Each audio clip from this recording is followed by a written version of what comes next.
여러분 안녕하세요. 오늘은 유전학의 역사를 통째로 바꿔놓은 정말 흥미로운 발견에 대해 한번 알아볼까 합니다. 우리는 오랫동안 우리 생명의 청사진이 그냥 단순한 직선 코드라고만 믿어왔거든요. 근데 알고 보니 사실은 그보다 훨씬 더 창의적이고 역동적인 이야기더라고요.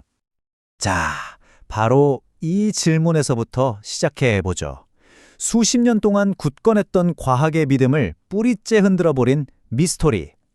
대체 1977년에 무슨 일이 있었던 걸까요?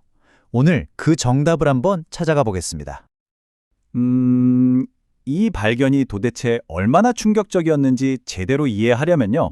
먼저 그 당시 과학자들이 유전자를 어떻게 생각했는지부터 알아봐야 합니다.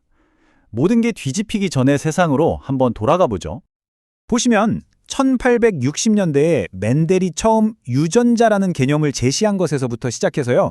1950년대에 드디어 DNA 구조가 밝혀지기까지 유전자에 대한 개념은 점점 더 명확해지고 있었죠. 그리고 특히 박테리아 연구를 통해서 과학자들은 한 가지 아주 보편적인 가정에 도달하게 됩니다. 그러니까 당시 과학계의 핵심 아이디어는 바로 이거였어요. 유전자는 뭐다? 시작부터 끝까지 쭉 이어지는 끊어지지 않는 하나의 연속된 DNA 조각이다. 굉장히 심플하고 명료한 개념이었죠. 하지만 이 단순하고 예쁜 그림은 곧 산산조각이 나고 맙니다. 자, 그리고 드디어 우리 이야기의 전환점이 찾아옵니다. 바로 1977년, 과학계를 말 그대로 발칵 뒤집어 놓은 획기적인 발견이 등장한 거죠. 바로 1977년, 기억해두세요. 바로 이 해에 두 명의 과학자가 그것도 서로 완전히 독립적으로 연구를 하다가 기존의 상식을 완벽하게 뒤엎는 관찰을 해낸 겁니다. 유전학의 역사가 새로 쓰이는 바로 그 순간이었죠. 이 변화가 얼마나 극적이었냐면요. 이전에는 유전자를 길고 끊어지지 않는 하나의 명령어라고 생각했잖아요. 그런데 이제는 여러 개의 뚝뚝 떨어진 조각들로 이루어져 있다라고 이해하게 된 거예요. 비유하자면 긴 실 한 가닥이 아니라 여러 색깔의 천조각을 이어붙여 만든 모자이크 같다고 할까요? 당시의 충격을 이보다 더 잘 표현할 수는 없을 거예요. 노벨위원회가 이 발견을 두고 뭐라고 했냐면 과학계의 센세이션이었다. 와, 이 한마디에 모든 게 담겨 있죠. 그만큼 기존의 모든 교과서를 다 새로 써야 할 정도로 엄청난 발견이었다는 뜻입니다. 그래서 이 새로운 구조를 설명할 새로운 이름이 필요했겠죠. 바로 분열 유전자 또는 모자이크 유전자라고 불리게 됩니다. 이름만 들어도 감이 오시죠? 유전자가 하나의 통짜가 아니라 여러 조각으로 나뉘어 있다는 의미를 그대로 담고 있는 거죠.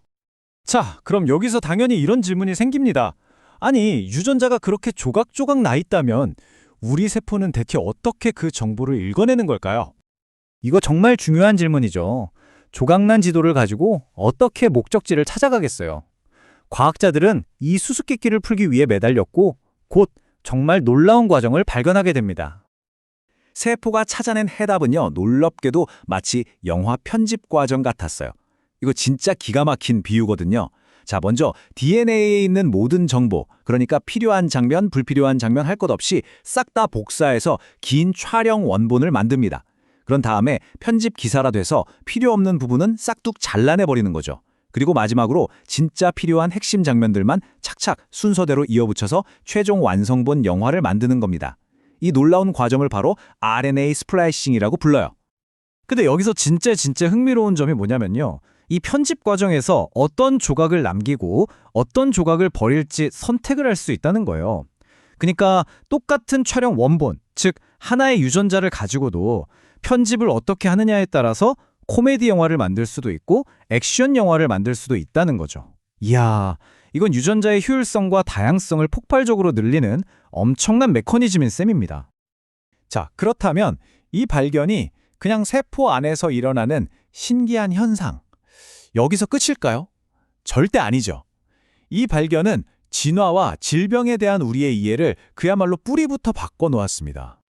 크게 두 가지로 나눠서 볼 수 있어요. 첫째는 진화를 훨씬 빠르게 만드는 새로운 엔진을 발견했다는 거고요. 둘째는 질병이 왜 생기는지에 대해 완전히 새로운 시각을 갖게 됐다는 겁니다. 진화에 대한 개념 자체가 바뀌었어요. 예전처럼 그냥 작은 돌연변이가 아주 오랜 시간에 걸쳐서 천천히 쌓이는 것만 있는 게 아니었던 거죠. 이제는 기존에 있던 유전자 조각들을 마치 레고 블록처럼 막 재조합해서 완전히 새로운 기능을 가진 단백질을 훨씬 더 빠르게 만들어낼 수 있게 된 거예요. 이게 바로 복잡한 생명체들이 폭발적으로 진화할 수 있었던 강력한 엔진 중 하나였던 겁니다. 질병에 대해서도 완전히 새로운 창이 열렸습니다. 예를 들어서 여기 보시는 지중해빈혈이라는 유전병이 있거든요. 이게 왜 생기나 봤더니 바로 이 RNA 스플라이싱, 즉 유전자 편집 과정에서 실수가 생겨서 발생하는 거였어요. 편집이 잘못되니까 엉뚱한 영화가 나오고 결국 단백질이 제 기능을 못하니까 병으로 이어지는 거죠. 다시 한번 강조하지만 이 발견이 미친 영향력은 정말 어마어마했습니다. 말 그대로 생물학과 의학 연구에 완전히 새로운 시대가 열린 거예요.